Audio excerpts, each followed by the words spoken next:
Welcome back to another episode of the Winners Club podcast, where even when we don't win, we learn, and learning is the highest form of winning. Today, guys, I got Justin Brock. We got a lot of cool people on the interview, but I've never had somebody who sold their company for the number that he did, and we will share that later on. So, Justin, I mean, you got a big background. I don't even know if I can even introduce you correctly, but U.S. Marine Corps. So, first off, thank you so much for doing that. Thank you so much for serving the greatest country in the world, the US of A. God bless America. Without this country, we wouldn't be able to do what we do. And so, anybody who thinks otherwise, get the hell off our podcast, man. All right. Straight up. And then from there, guys, he helped his dad go into the insurance agency that was kind of like doing well, but he took it to another level, took it to just doing okay to doing extraordinary, to where he caught the eyes of a big buyer, and then eventually sold a portion of that company. And then the rest, guys, I'm going to let him share with us. So, Justin, give us a little bit of background about what you do and who you are. Yeah, well, my name is Justin Brock, and we are in the Medicare and health niche insurance industry. So our focus is on, people go when they retire, they go on Medicare, and they don't know what to, how that works. Most of them have been on like an employer coverage, some now on Obamacare, some on Medicaid, whatever, and Medicare changes all that, and so it creates this easy to identify point in life, i.e., I'm turning 65, and boom, there's this big change I have to go through. So, lesson one, if you can identify a point in someone's life that you can target with marketing, like that birth date, that 65th birthday, that is impactful. And so our goal is kind of like we would call it like transition counseling. Like we're educating them on the process, and then after they're educated, then we help them broker through different products to select. So selling insurance, but we're basically educating and then using that education to then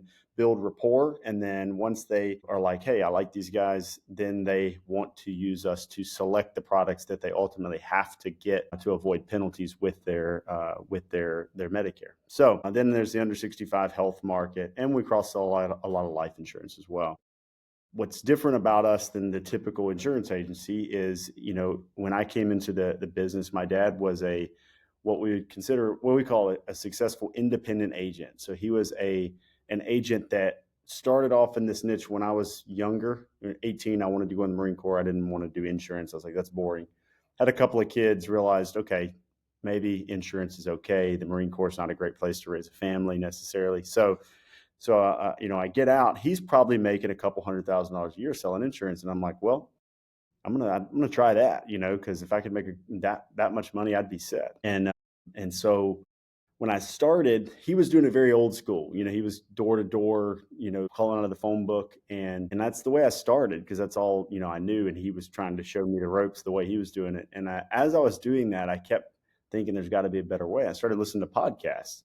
And a lot of the podcasts I'd listened to, there weren't a lot for our niche at all. There weren't people creating content for that niche, but there were people talking, like podcasts like this, talking about marketing, talking about, selling over the phone, talking about all these different things, building sales teams. And so it kind of opened my eyes to these possibilities. And I started taking things I'd learned from Russell Brunson or Gary Vaynerchuk, or even smaller groups. Like there was a podcast back in the day called The Art of Paid Traffic. And there was like Pat Flynn, Smart Passive Income, and these guys that were putting stuff out. And I would take the information they were looking and say, how can I adapt it to my niche? And I remember my dad would always be like, that's not going to work. People don't buy insurance on the internet or whatever. And I'm like, I'm not asking them to buy insurance on the internet. I'm trying to get their attention. They don't buy it on TV either, but we know that they're responding to the TV commercials. What year was this? This would have been 2014. Okay, And yeah, I think so. I agree with that. It People had been a weren't as couple of years. It had been like a couple of years after Facebook monetized the platform. So ads were relatively new. So I started running Facebook ads and had a lot of success. And I started building more of like a small sales team.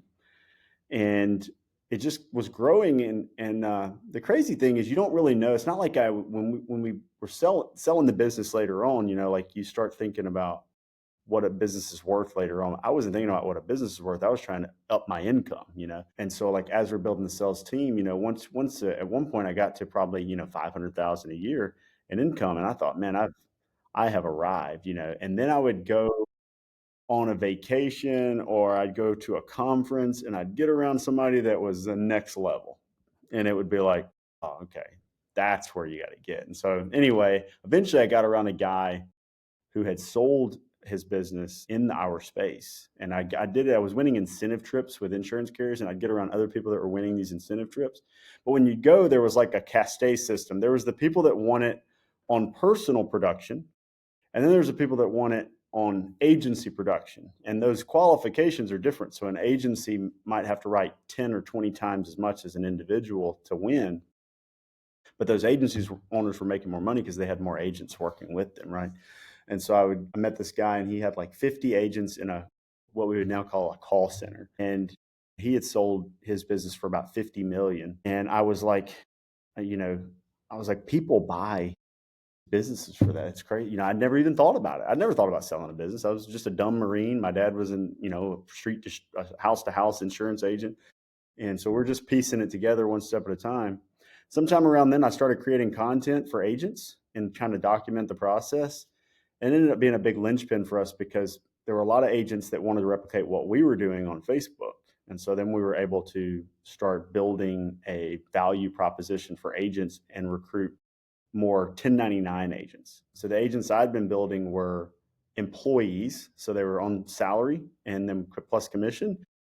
And these would be 1099. So relatively lower yield for the production, but low expense as well. We didn't really have a lot of expenses with them. And we were attracting them through organic content creation.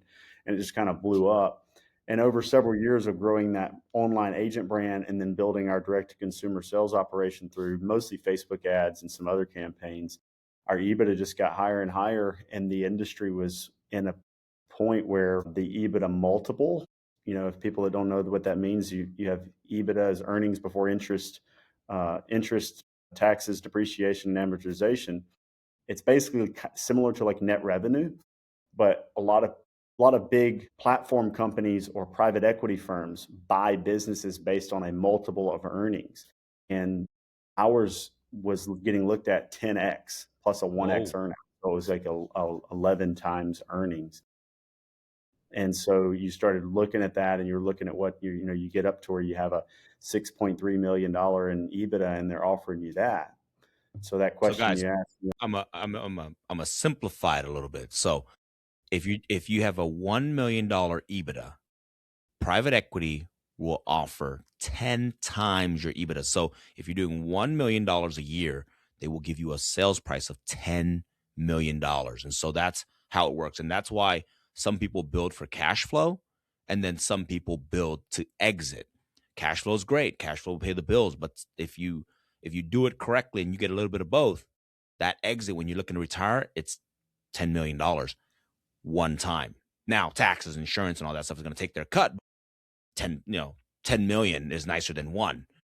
when you have capital gains tax. So if you Yeah. sell an asset, you could have long-term capital gains pay 20% versus maybe a 37% marginal federal, or some states you might have a 5 to, if you're in California, maybe 13% income tax on there. And so with capital gains, you can save a lot there. If you build for cash flow, you're going to have to buy depreciating assets to offset your cash flow to avoid taxes. When you sell an asset, you're going to pay taxes, but it's going to be at a much lower rate, and it's one time. And they're paying you on multiple earnings, so it's taking a lot of the risk out. And that's Because tough because a lot can happen in 10. I mean, you're basically getting 10 years of pay without, like, right now. But, as you know, business is always evolving, always changing, and the economic climate we can go into another 2008 kind of recession. And now you're not making that $1 million anymore. This is kind of why people consider selling.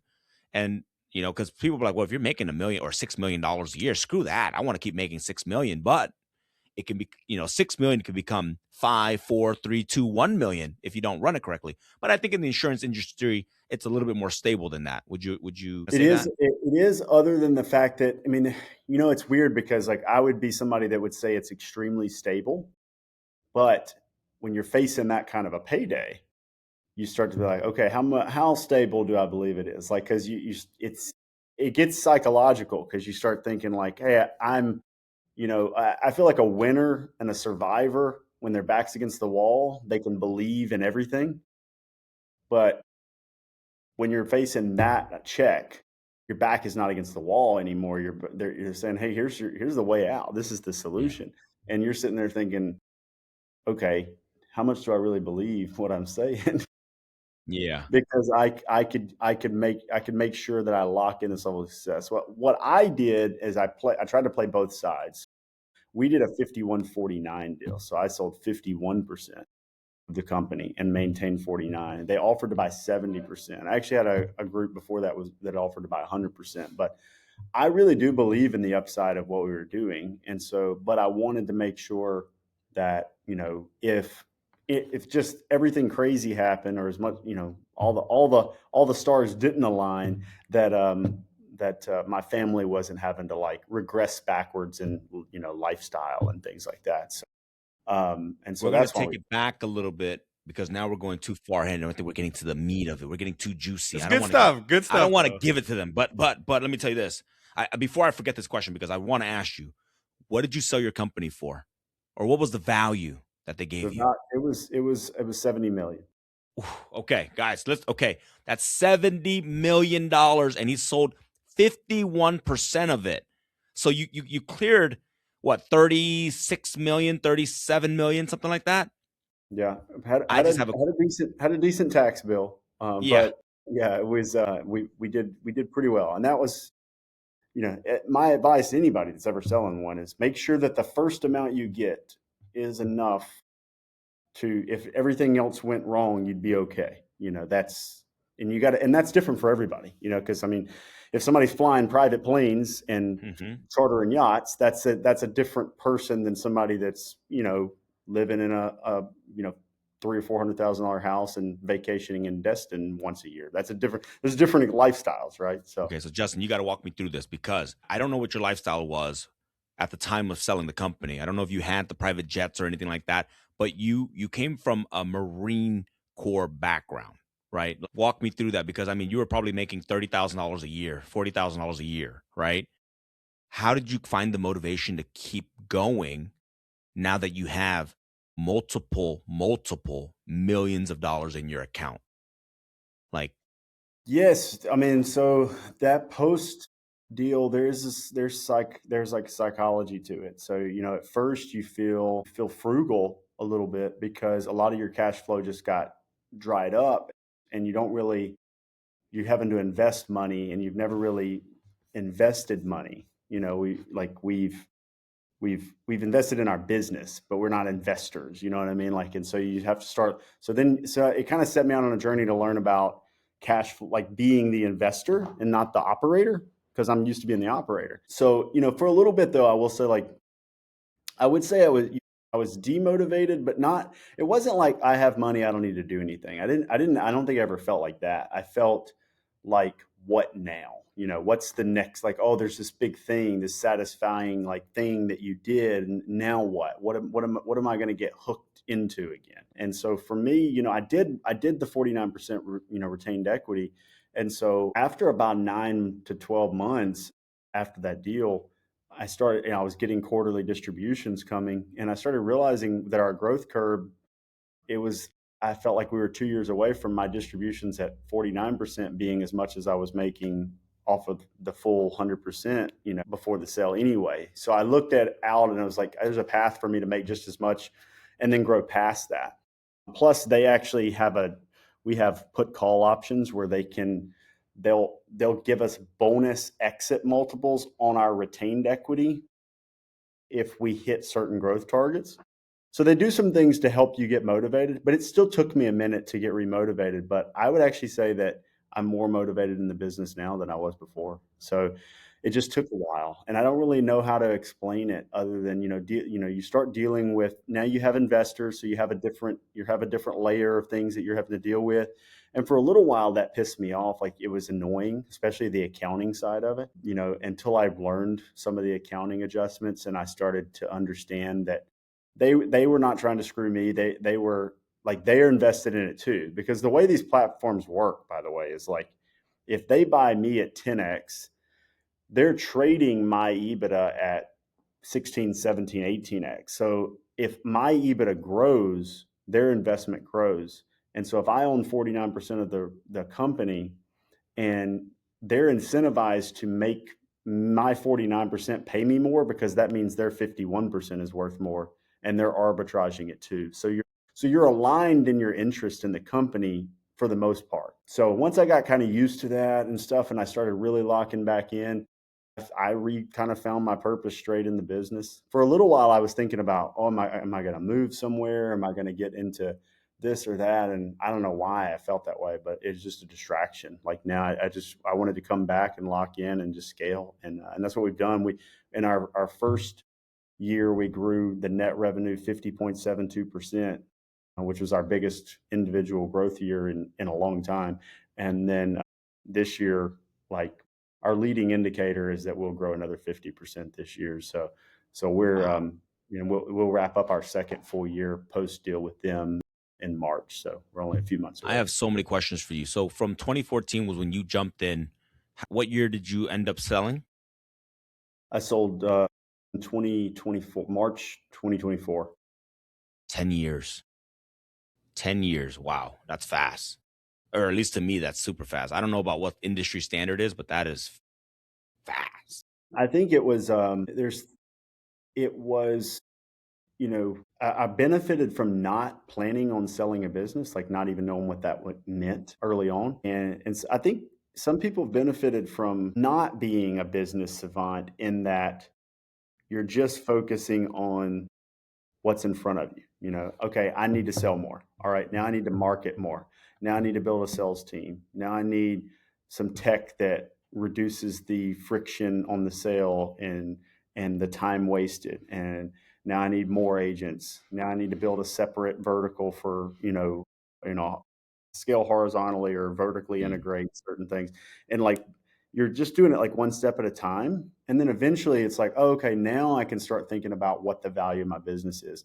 But if you're thinking about the value of your business from the get go, I think that's not, I don't know that that's a right move, because because the things that you got to do early on aren't about building a valuable business. They're about starting an engine, and building an engine, and it's almost like being a business mechanic versus being a business chop shop. And sometimes when you start selling a business, you start gutting its operational efficiency to boost Mm. its net revenue.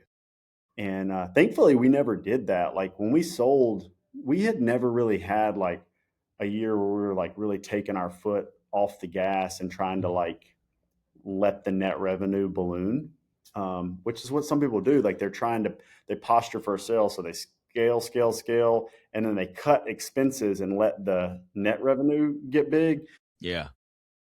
But then like, if you're a good private equity firm and you're looking They'll at see that, it. you can identify it, and then you devalue the company based on it. So I mean, you just kind of brought so much to my mind right now because obviously there are books out there that say build with the end in mind, build a company to sell, even though you may never want to sell. But I think people need to understand that if you've already sold the company, then maybe when you start the next company, then you can keep that in mind because you've learned like everything you just described. You've learned it because you dealt with it, you built it, you did it the right way, I guess you can say, and then that way you know how to do it built to sell way, right? But I think people kind of, I talk to a lot of people and they're like, well, I'm building this company to sell, but I'm like, yeah, but what are you going to live on? Like you're not paying yourself anything because you want to keep, obviously, like you said, you want to keep the expenses low so the net income's high. I mean, I love that you brought that up because it's a different approach, but it's like, I think what I'm getting at is that there's a chapter in your life when you shouldn't, like maybe when it's your first chapter and you're building your first business, don't build with the intention to sell, just build a good business, right? yeah, yeah. I think that a good business, if you look at a good business not based off of just earnings, like, a company has to be profitable to be good. So that there is a default, but how profitable it is isn't as relevant to for me deeming it good. A good business is one that maintains profitability and scales over time, but also has good rapport with its end user, its customer. It has gradual operational developments and efficiency and processes. It's maintaining its employees so that you're kind of skill maxing by like keeping people around, because people are huge assets. Like the longer they're with you, the more they know, and so you want to keep people as long as possible. And what'll happen is, like, you could have a business that's operating at a small net margin, but over time, if it can do some of those other things, that net margin can balloon out because the business got better, not because you cut expenses unnecessarily. Your assets that you're building early on become more valuable, and so your net revenue goes up because your brand is better, your people are better, your process is better, and you start to have an orbit, like, and part of this is brand, I feel like, but like you start to have this orbit of like, so if we're in agent recruitment and beneficiary sales, like there is a point where your cost per acquisition for customers and agents goes down because you're just getting referred. Mm. And you can like, a lot of times an individual salesperson will talk about referrals, but you don't think about a business with 100 employees and every one of those employees getting referrals, and then your 1099 counterparts referring you people because they don't want to recruit. So it's like you get like, you have this planetary orbit that you develop, and you can't do that by just trying to be super profitable, in my opinion. I Right. mean, you know, very rarely I think that has happened. Justin, you're speaking my language, brother. We spend so much money on the parties for our people, the retreats. We have one this Thursday, thousands of dollars that don't necessarily have an immediate ROI. But you said it, I think you're spot on. You invest, it's people over profit, and the people will bring the profits. That's it. Yeah, yeah, Yeah. yeah. I think that you look at the most, the obvious, the things, the most biggest companies in the world, and like almost all of them have some sort of insane level of culture. They ignored early profit. Now obviously there's venture capital and things like that to keep some of them afloat, and so that allows them to you know not worry about profit for a longer period of time. But you can manage in an in between concept of like, we have to be profitable, but we don't have to be so profitable. Like a real winner, a real founder that can really win is one that can allow his employees early on, like certain employees, to actually bring home more money than he does, Yeah. because he's trying to keep the company alive and keep people happy. And so that you're okay with that, because it's not there's no pride in it. It's, I'm building something. And I've seen some operators that had businesses that were, doing a couple million net revenue, and they were living in a one bedroom apartment and driving a 10-year-old Camry, and they were like, because they were focusing on the things that mattered. And at the end of the year, they were trying everything they could to hire more people, invest back in the business. Um, so very, But very, I'm gonna throw in there. But then all of a sudden, okay, this guy's driving this old Camry for 10 years building his business. And then the moment he buys a nice car, it's like, my God, this guy's like but they didn't see the 10 years. He wasn't an overnight success. He just at some point, he's like, hey, it's my turn to live. And so I love that you brought that up. Listeners, like when you see somebody driving the nice cars and all that stuff, don't judge them. Like you don't know what they have done for the people in their companies. You don't know where they were doing to sacrifice. So when they have nice things, guys, rather than being like, oh my God, like that guy's a douche, what did he do? Try to ask those questions, because I think that will take you a longer you have like way. two ends of the spectrum. You have the guy that barely made a dollar and is blowing it all on a big car payment. And then there'll be some people like, ooh, I want to be like him. It's like, you don't want to be like that guy. That Uh-uh. guy, that guy hadn't made it yet. He just wants everybody to think he's made it. Then on the other way, there's the guy that finally buys a car and you're like, that's a nice car, but it is now so far within his means because he wasn't trying to lash out. He was waiting until it actually makes sense. Like I've had employees that did really well, that and this is a learning experience for people in your company. I've seen people spend a lot of money that made money working for me, especially because we had salespeople, right? I've had a salesperson that made $500,000 a year as an internal salesperson where I'm covering all the expenses. and I would see them spending more money than I was making as the company owner on personal things, on life. And they were refinancing cars all the time, buying bigger houses, all that, and like and it'd be like the first year that they had made money like that. So we started counseling employees that, like, there's seasonality to our business, so a lot of them will make more money in February and March than they do most of the rest of the year. So I tell them, I was like, do not buy a car in February or March. Do not buy a house in February or March. Like, if you feel like you really need to, come to me or one of the VPs and talk about it, because obviously there's exceptions to rules, but like for the most part, the goal was like, quit making these terrible financial decisions, because we don't want our employees doing that. We want them like to build a life that they can sustain, that's not just stressing them out and making them unhappy. Plus, buying things seems cool, but the only thing that I've bought with money that I feel like that is really gratifying is building something or having an experience with people you care about, whether it's your There you family, go. your team. That, like, the cars are like, I want a nice car. I don't want an ugly, shitty car, because I want my environment to be nice. But I bought a Lambo at one time, had it for You 6 months, and sold it back to the dealership because Justin, you're a first of tall all, guy. You're supposed to be in a Ferrari, not a I know. Lambo. You screwed up right there. You didn't fit. That's why you didn't like it, because the you roof's too got in the low, right? car and the roof hit your head, Yeah. Man, well, guys, to the listeners, I just want to say, hopefully you guys have been like tuning in, like writing notes, because we have the privilege to hear a serial entrepreneur, Justin Brock, who's done 70 million, man, exit. Guys, this is real value, man, for the big dogs. But I want to ask Justin, like, you were from the Marine Corps. What did the Marine Corps teach you about discipline, like competition, leadership? What did that do to you, and how did that affect your business? Did the Marine Corps help you or hurt you in business?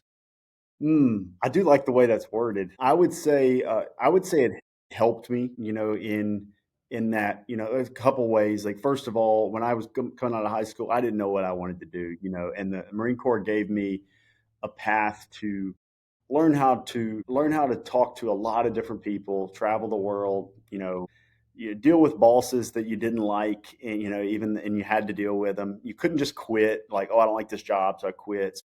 It put me in that rubric. It gave me health care and everything, so I could have kids and not be like, we were not rich, but you were not broke, at a period where it's really difficult to survive, like 18, 19, 20, 21 years old. Like, if you're not living with mom and dad, it's tough, because who the hell wants to hire those kids? And so the Marine Corps gave me that, that safe haven to figure shit out. At the same time, by the end of it, I learned, I had people under me, and so I had some leadership, and I was working in a technical role. So I was, having to be organized. I learned attention to detail, because you're held to a high standard on some of the details of situation reports and things we were putting out. And so coming out, I do think it helped me in that way. I don't think it helped me in some of the most obvious ways, like the leadership. Like, my role in the Marine Corps I wasn't like the typical Marine is viewed as like a rifleman, a machine gunner or something like that. I was in an operational role, so I think it had more of a direct organization, technical, and it just got me through those formative years where I couldn't screw things up too badly. I mean, I even think it's good that they were drug testing me all the time, because I was afraid to do drugs. And who knows, man, I might have gotten into drugs or something. I never did. I'm not saying I would have, but like, it's possible that helped, that Yeah. Honestly, yeah, that sounds good. Let me tell you so. something, guys, listeners. If you haven't done drugs, don't do drugs. Gosh, I'm gonna tell you this right now. You know what's the big thing that's scaring the shit out of me right now? And my kids, I have two young kids, is that they are normalizing the use of drugs. Okay. The big thing this year is mushrooms. Okay. Like, I will not eat a mushroom because it resembles too much of you know what. It just looks like it, and I don't want to eat it. But people are now saying, like, it will open your mind. It will like expand your horizon. And then they will use examples like, oh, well, Steve Jobs or whoever else was using acid and this and that, and it makes you super smart. But let me tell you guys something, listeners. I've known more people that have done those crazy psychiatric drugs, and it literally caused schizophrenia. It caused anxiety. It has caused more harm than opening your mind. Your mind is fine. You are doing great. You are listening to this podcast, so you already have your screws on right. You want to do better. The last thing you want is to do something that you've never done before that can literally screw up the chemistry in your brain, rewire it, and you could be broken. Like, don't risk it, guys. Just don't do it. All right. Drink some beer, whatever it is, because that's, sure, but know your limits. But that shit scares the shit out of me. That's why I won't do it. I just, like, my brain is, I got so much going on. I run like 100 miles a minute or a second, whatever you want to call it. And so I'm like, dude, if I do this crap and it opens my mind and it opens the wrong door, I'm a demon. Yeah. I could become something I don't want to be. I completely agree. And even on the weed front, I've smoked weed before, probably not a lot, maybe 15 times in my life. It makes me paranoid as hell, so I don't like it. But the idea, and I'm very open, like with my kids about it. I'm like, look, people are going to tell you that weed isn't bad for you because they're comparing it to like drugs that are like terrible for you. But the problem is whether it has health effects or not. I don't even want to get into that debate. It does demotivate you at a period where you cannot afford demotivation. 15 to 25 years old, you can't afford demotivation.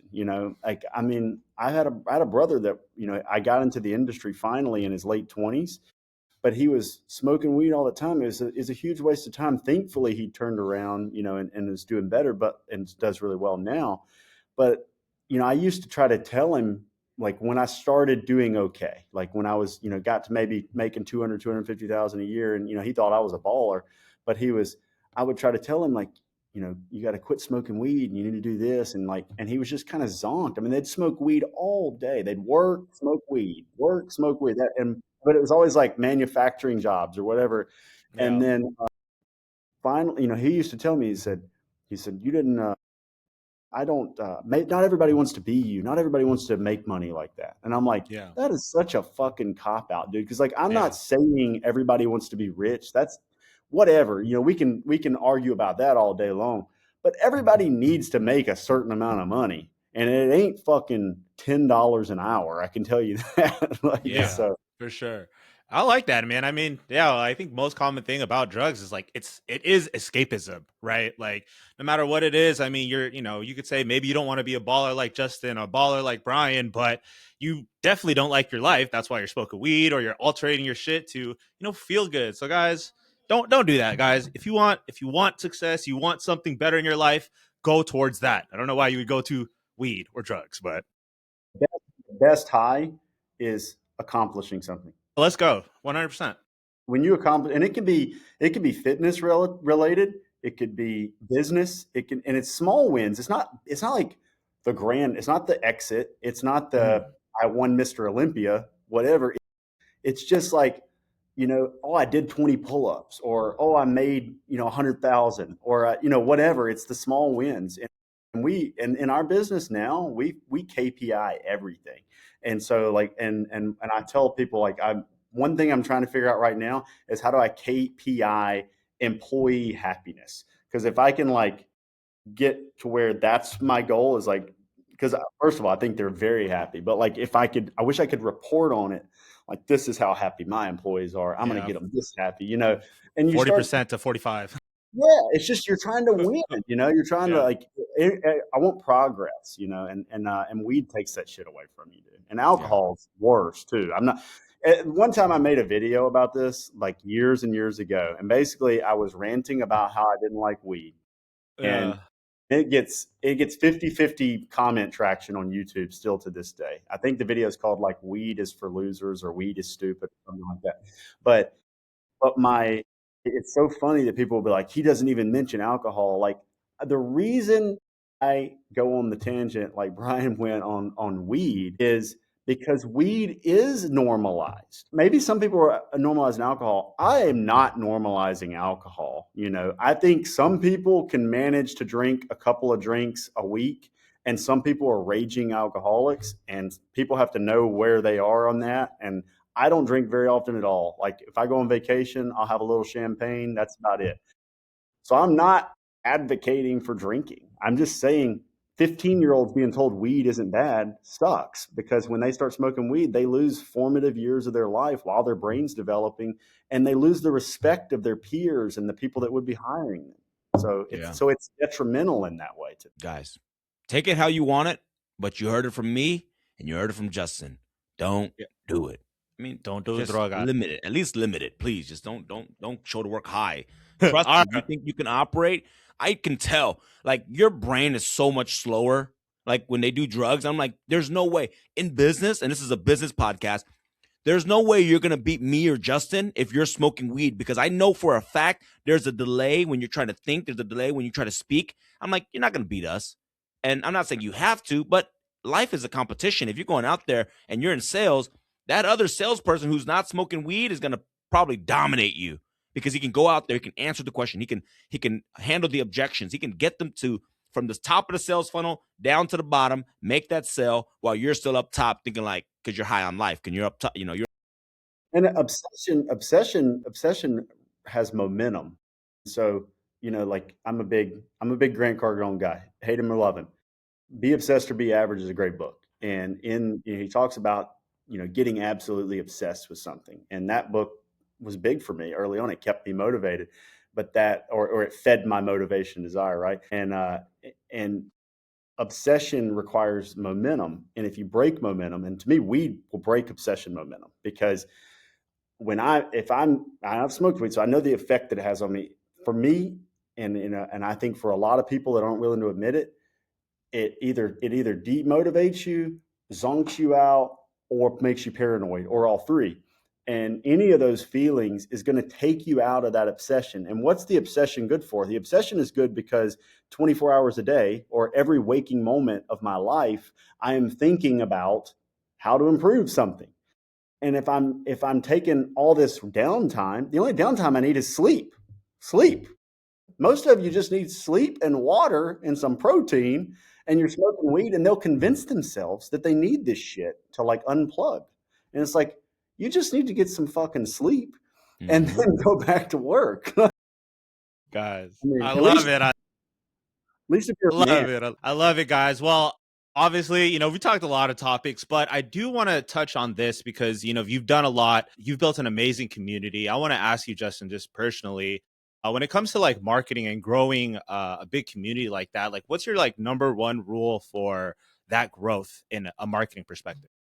Yeah. Number one rule for growing a community. So, we grew a big Facebook group, and then we put out, I mean, it's still content, content, content. I do think quality of content and the algorithm is big right now. For a while, I think it was just blast. They just wanted volume. And now I think the algorithm is actually, I think Gary talks about it. We're entering the interest media phase of social media, where it's not follower initiated as much as interest. Like somebody with relatively few followers could have a 50 million view video, and somebody with 10 million followers could struggle to have 100,000 view video. So it's so interest media, and what that means is if you go out and you have a very unique spin on something, you could get you can get traction. Another aspect of that is you don't need 10 million views to be relevant. You need 100 or 1,000 or 2,000 of the right views. So I think it's thinking about not going out necessarily and always creating content that just like kind of replicates the things that would go viral, as much as talking to the exact people that you're trying to serve. And then the last thing is engagement. I mean, like on the engagement thing, I mean, actually engage your followers and talk to them.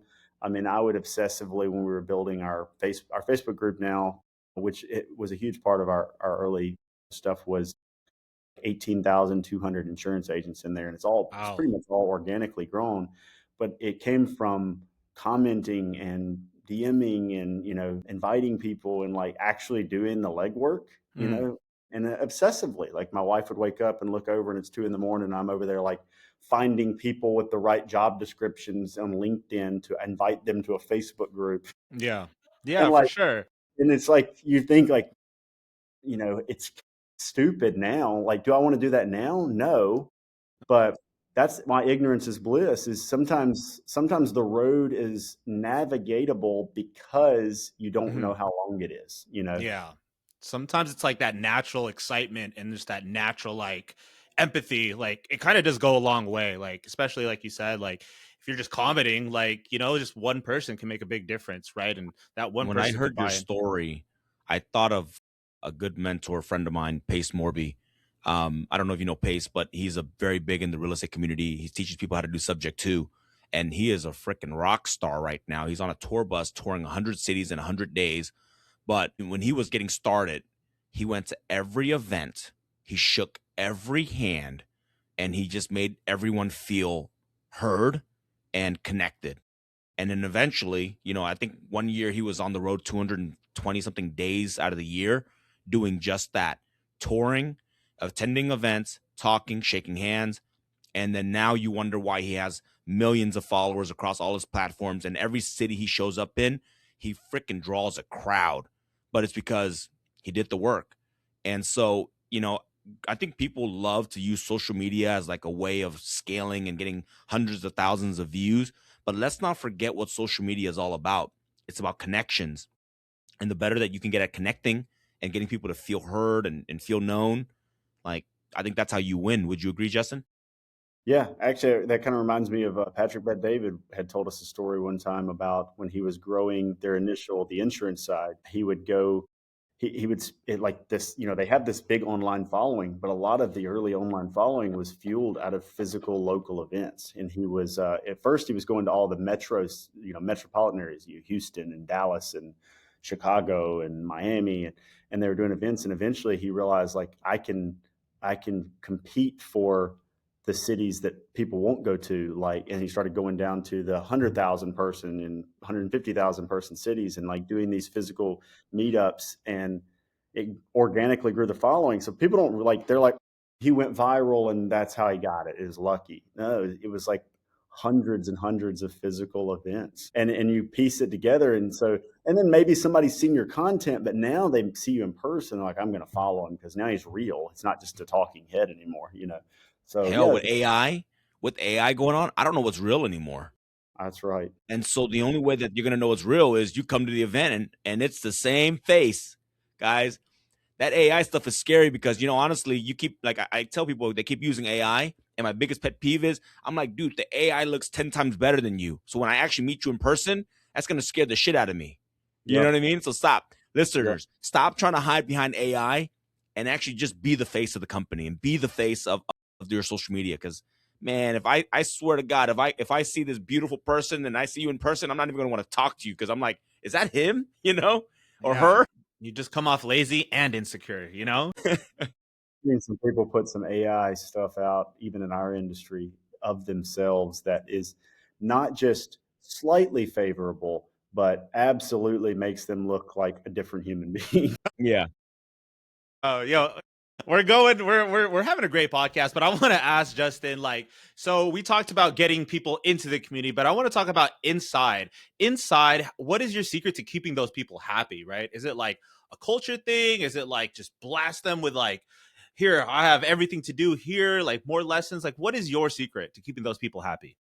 I think it is definitely a culture thing. I think we've always had a good culture, but it did explode into what I would think is like an infectious culture now, and a lot of it's you have to. A lot of it is getting rid of the bad people. And it's not bad, may not be the right word, because it's not like people are good and evil. It's just that some people are just not a fit. They're not. There's people that can contribute, and this is a trap for me, is sometimes you'd have somebody that technically contributed well, or they were a great salesperson, but they caused too much of an issue and they weren't willing to work on themselves, or they would lip service work on themselves. They would say they were, but they wouldn't actually change anything. And so you have to not be afraid to cull the bad actors out of your business so that the good ones can really flourish. Now, we have an issue now probably where the culture is so good that when the culture is really good, you can lock it in and it's maximum efficiency. But then you'll enter periods, like we're entering the holiday season right now, and you can see people start to lighten up, and it's really easy to lighten up because everybody is so. It feels friendly. It feels like awesome, and it feels like we just had our enrollment season in, so it feels kind of like we just accomplished a lot. And so we have to manage like the periods of like, hey, when it does get a little lackadaisical, how do we lock it back in? Because the culture is really good. But I wouldn't trade it for anything. Like I want people to be excited for Monday morning in a job. Like, obviously, the founder, it's easy for them to be excited about Monday morning because that's just the type of person they are typically. But I want the employees to feel that. I want them to feel like we're on a team, we're kicking ass, we're winning, our quality of life is good, and I think we've accomplished that, pretty well. So What are some of the characteristics of a good culture? What would you give me, like 5 words or as many words as you want? yeah, I would say a good culture is a culture for me now. It's like I just had an employee tell me how excited they were to come to work on Monday morning. I have them tell me that on Sunday they get cabin fever. They want to be back at work, and I love that idea because I feel that way. But I feel that way, I think, because I'm crazy. I want. I think they genuinely are like, this is like my social club. I also think, we're in a moderately small town. We're not in a big city. I mean, it's big enough where like there's plenty of commerce. There's 100 restaurants. There's malls. There's that kind of stuff. So it's a decent sized town, but not a big city. And in this town, we're known as, like, people are like, yeah, they're like a cult over there. But people are lining up to apply for jobs here, and it's because the word of mouth is that's a good place to work. They pay well.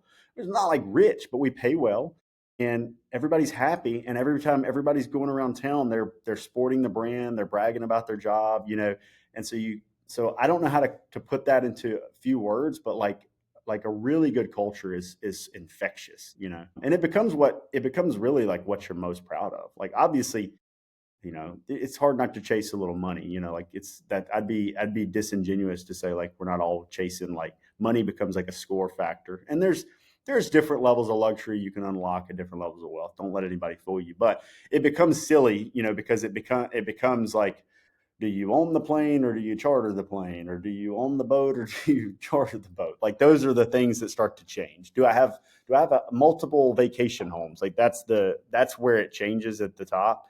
But people are really looking at money as score. But I like, this is why when I see like people talk bad about billionaires, I just don't think they get it. Like, billionaires, in my experience, wealthy people, and it's not like I know a bunch of billionaires, but like very wealthy people aren't evil. They're not getting off on like making a bunch of money at the expense of human beings. Like, they actually enjoy the businesses they built. Typically, most of them are viewed very favorably by the people that work for them. A lot of times more favorable than the middle management. The founders viewed pretty favorably. And so I think that I think that there's a lesson in that being the person that people want to work for. It's like the John Maxwell 5 levels of leadership. There's the pinnacle level. When Mhm. people just want to work for you and they want to do what you ask them to, you become a pinnacle leader. And to do that, though, there's 2 ways to do it. And the old school way is the Steve Jobs way.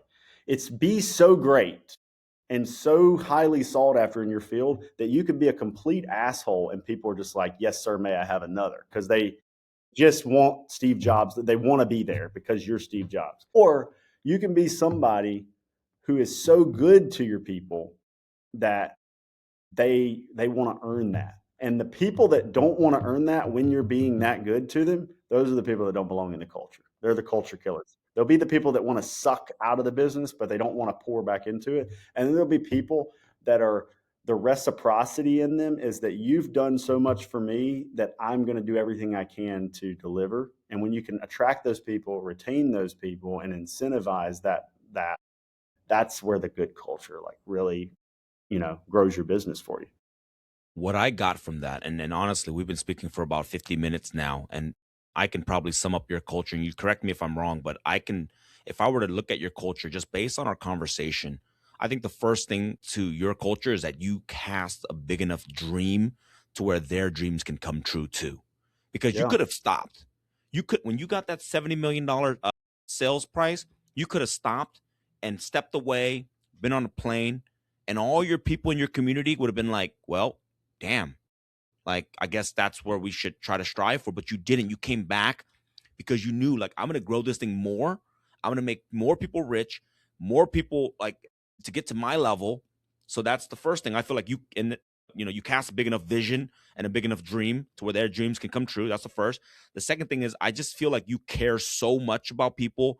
You stay up late, you're trying to connect people, you're trying to bring them into the community, you want to see them do well, you want to create an environment for them to succeed. You care, right? And then I think you treat them so well, right? And then I got this because when we talked about profit, you could have milked the crap out of the company, just got the net profits up so high to where you don't really give back, you don't really create an environment for people to like and have a enjoyable workplace, but you didn't do that. You balance the profit sheets so that your people are taken care of, and then even then, hearing about how you spent your money, you didn't go and blow it, you put it back into the business. And so all those things are what created your great culture of 18,000 members in your Facebook group that is continuing to grow and grow strong. Am I right? Kind of like I that. think so, yeah, and the vision casting portion of it's something I definitely didn't allude to, but it is true, and Brandon Dawson actually talks about that a lot. You have to have dreams big enough that your people's dreams can live within your dreams, and which is like almost like it's a spine tingling thought. But if you think about it, all of the people that their dreams do live in someone else's dreams.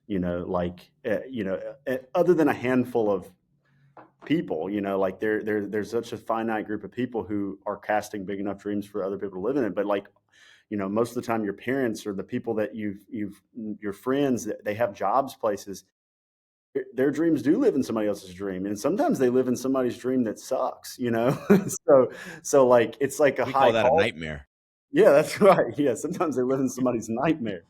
But but that it's a good point. And I don't necessarily know that I realized I was doing it, but when we came back, we told everybody, we gave some of our leaders like this is the revenue goal we have, and this is our revenue per employee right now, and this is our guardrails, and this is how many team members we have to do that. And so you do have a score metric, but like we have like our company, like we keep saying like we're gonna have $1 billion valuation one day, and like they're proud of that. Like it's not, and that's not like because a lot of people fall into like I got to give equity away to everybody. It's like you can't give equity to everybody. Like you can't. That's not the way it is. You have to have a vision that's big enough to where they trust that being a part of the business is fulfilling, that you're going to pay them well, and you got to find people that want jobs. Like if they want to go and grow a business themselves, that's great, but I need people that say I don't want to grow a business, I just want to grow this business with you. And you can do that. You can create that. It gets easy in the entrepreneur world to, like, I see influencers, a lot of them that I like will, talk about like, oh, a job is just over broke, or don't ever work a 9 to 5, all that. And then they have people working jobs for them. And so I'm like, I don't like talking like that because I don't look at myself as like everyone should do what I do. I think that people want jobs. And what we should do is the people that are the job creators is like, how do we create good opportunities for people? So that way, when people are bitching about capitalism, we can be like, I don't know what you're talking about because it's working really well for the people that I'm having. But if everybody was out, like if all the rainmakers were out trying to create good opportunities for people, then eventually they'd just run out of stuff to bitch about and they'd look silly. So my call to action for the studs in the world is build a good opportunity. Prioritize do everything it takes to get off the ground, and then start focusing on optimizing for you have to optimize for the customer, but then optimize for the employee. Make it a win-win. If it's just like optimizing for the customer at the expense of the employee, that fucking sucks. Like I want my customer and my employee both to win. Listen, I got a question. Well, PJ, you're the marketing guy. I'm over here like in La La Land when it comes to that stuff. But with Facebook, TikTok, Instagram, YouTube, all that stuff, where do you see 2026? Where should people who don't have a following, where should they focus their time and energy? Where has the biggest returns? Yeah. So look, I know I've dropped his name a lot, but I've been back on a kick, and he was instrumental earlier to me. But Gary V is kind of he's like the prophet when it comes to what platforms are good right now. I mean, Instagram is there's there's more content than views right now. Is what he's saying this very recently. And he's been harping on for a while. Live shopping now, and so you start thinking like, well, I'm not selling knickknacks, so I don't do live shopping. I think you got to think outside the box. You got to take the information that he's saying. It's like, what if live shopping was real? Like if I'm real estate or insurance, well, I can't do live shopping. Why? It's not necessarily like it has to be e-com style, but it still could be. The trick is if the viewers are in a live shopping queue and they're flipping through live shopping, how do I get their attention talking about whatever I'm talking about? There'll be people in there selling wigs, man. But I think there's Lots of stuff. a load of people that want wigs. I don't know what the hell that's about, but they sell all kinds of stuff on there. So I think that those, like he talks about those, LinkedIn and live shopping. But he also, the other day, I was watching this very recent podcast. His podcast is actually great. Like it's just an information dump of the most recent stuff he's done. But he's talking about Facebook Reels, so we, our internal content team was like, okay, is it okay to post an Instagram and have it go to Facebook, or do you want to post Facebook native Reels? And it's like I think we need to post Facebook native Reels, instead of because you can also use Facebook Music that won't push to Instagram. Wow. So anyway, you got to try a lot of stuff. You got to kind of keep your ear to the ground. And you got to be, you have to put stuff out there, but and you have to not think like everything has to be massive success and content. You got to quit comparing yourself to Alex Hormozzi's, content. You don't look like him. So, you're not going to get the shock factor of the wife beater and big woolly beard, but somehow sounds methodical. Yeah. But you can create it though. I do want to add that, right? You can create something. You might not have the wife beater and the curly hair and the acquisition hat, but you could create something. And then I think that's kind of what Justin's saying, right? Figure out what's happening in the market, stuff from Gary Vee that's a little advanced, because he always is spot on when it comes to predicting stuff that's happening, right? If it's look into QVC, how can I adopt that talking style? It doesn't even have to be QVC, right? But you could steal it and put it on Instagram with a wife beater.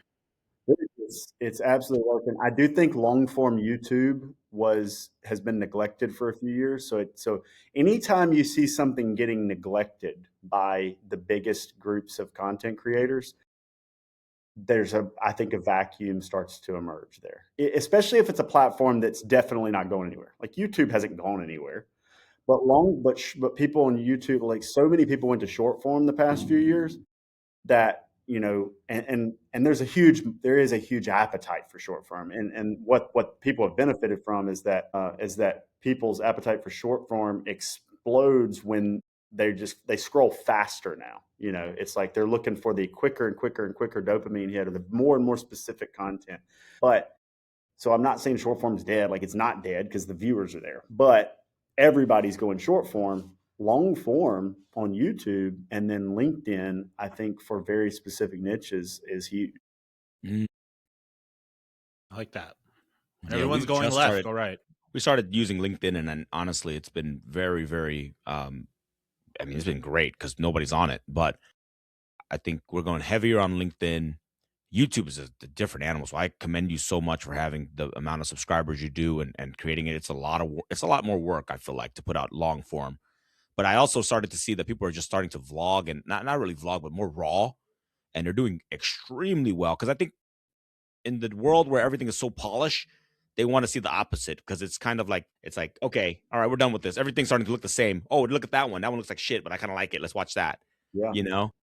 And you gotta think if you're at we advertise to old people too on our direct to consumer stuff, and old people like tacky shit. So I'll look at some of the stuff that's coming out to people turning 65 or especially 70, 75, and it would be using Cosmic Sans font and some old shit, and you're just some Windings. But it hits, because they're different. You gotta know your person. Marketing to agents much younger than that, it's a completely different, concept. So, yeah, I want to be respectful of your time, but I want to ask you one final question. Looking back at the whole journey, Marine, agent, marketer, founder, multiple 8-figure exit, What's the one lesson you want your kids or the next generation of entrepreneurs to remember? Mm, mm. Something I consistently try to impart on my children and the people that work with me and will listen to me is that, you know, the goal is happiness. And, happiness is subjective to who you are. And so I would focus on a couple of things: accomplishing something. If you can focus in life on the fulfillment of accomplishment. It starts as a kid mowing a yard and looking back at the yard mode, and you're like, I did that, or painting a wall, or, writing an essay, or anything that you do. And then you just like maximize the amount of accomplishment you can have. And so money tends to follow that trend if you maximize the amount of accomplishment, but you're always thinking about doing something. But it doesn't have to be money. I mean, you could be Mother Teresa. Like, you don't think she accomplished a tremendous amount, but like accomplishing things, and then when you're not focusing on that, experiences with people you love. Like, those are the only things that I've bought that have like just massive, unending intrinsic value. Everything else that you get, like everything else you get, a watch, a car, big house, it's not that they suck. It's that they're not as good as you think they'll be. Yeah. But experiences with people you love and accolades or accomplishments are better than you think they'll be. They're better. Speaking of watches, can I see your watch, Justin? You got a little Daytona on. Got the Okay. Hey, that's special. I like that. I think you and I are going to get along just Hey. fine. beautiful. I saw it for a brief second, guys. I haven't seen that one in a while. That's a really, really, really special, rare piece. It doesn't Dude, make you feel good. I love this watch. I mean, and the thing is, like, I will say this as a caveat to what I just said. If you can collect something, it is so, like, when you get into watches, like watches could be this, people collect baseball cards, but like when you collect it, it's not as much about the flash of buying something. It's like a fulfillment. Like, when I told myself, like, one day I'm going to have a Lamborghini Huracan, and that was something I said from, you know, I don't know, a few years in. Once I realized, like, oh, okay, I actually am making some money. One day I'll buy a Lamborghini Huracan. And so when I did the sale, I thought, like, I really have no reason not to do this now. But I didn't even really want it. I kind of was like, at that point, I had decided I didn't. But I told myself, I'm like, man, you said you're going to buy it. Like, you have no reason not to. So, like, now it's like you kind of got to buy it almost to like fulfill the desire. And so it's not as much about buying it, it's about like getting it. And so watches started that way for me. It started with just like a Submariner. I was like, I just want a Submariner. And then you get a Submariner, and then you're in a club because now you another Rolex guy who has a Yacht Master will say, "Oh, nice piece," and then you're like, "Oh," and then you start reading about them, and then it becomes a collection. And so I don't think so. So collections may be something I would add as like a happiness thing, like collecting something. But that could be anything, dude. That could be like rocks for all I care. Like, it's more about like having a hobby, I guess. And Yeah, so sure. watches does become a little bit of a hobby, and it's pretty common in the successful entrepreneur world to be a watch collector because you're all kind of collecting them together. And the great thing, guys, again, it's a business podcast. If you buy the right watches, they go up in value like crazy. Like, you buy them right, you build a collection. Hey, one day you get bored, you get old, you never wear them anymore. Sell the whole damn collection, and then go donate the money for all whatever you want to do. But I look I at them now appreciate you. as kind of like as kind of their asset. I buy guitars too. I'm a guitar guy, and so my guitars and I look at it as like I'll leave probably half of my guitars and half of my watches to each of my kids, and try to leave them plenty of money too. But you want to give them the sentimental concepts, and those are. My dad wore this watch all the time. It's something I think that would be kind of cool. That's actually something that's really important because my family left Vietnam after the war, so they didn't really have a lot of things, and so a lot of their stuff was left behind. So we don't have anything sentimental to pass down. And so one of the things that, like, I don't want to give my kids money. I'm the opposite of you. I'm going to spend all my money because Spend if they it. don't learn to make their own money, I didn't do a good job. But I want to leave them things that are like, I mean, they may be expensive, the watches, the my cigar collection, some of the wine and the alcohol I have. But it's like, it's going to mean something to them. It's not just going to be money. Money is not as meaningful. Yeah. But I really appreciate your time, Justin. How can people reach out to you? How can they connect with you? Where can they find you? Yeah. Even though I said the platform is dead, Instagram is where I try to send people at the Justin Brock. Love that. And then on YouTube, youtube.com/Justin Brock. We're going to put all his information down below. Justin, thank you so much for being part of the Winners Club podcast. And everybody listening, if you got a lot of value out of this, give Justin a follow, watch his stuff, and then also give us a thumbs up. Share this with 5 listeners. Love you guys. Catch you guys on the next episode. Peace.